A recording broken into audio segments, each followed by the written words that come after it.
อันใหญ่ยังอยู่ทั่วไปไม่สักทีทุกขีเย็นห้อง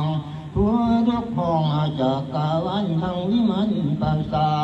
ทว่าอาจพนานับได้ทุกกิ่งไม้ให้พนอมนังห้องเขาสิบตะโกดแสนเกิดกวางลับตานากับจังที่ว่าเดาเจ้าทั้งหลายทุกทวนนาอันยือใจฟ้าดูจิตถึงโลละสะพงยมละสะดีลาทุกเล่งลามาอยู่ดาวคอยฟังทางสุราสุรินอินบุ้มยมละสาธิราช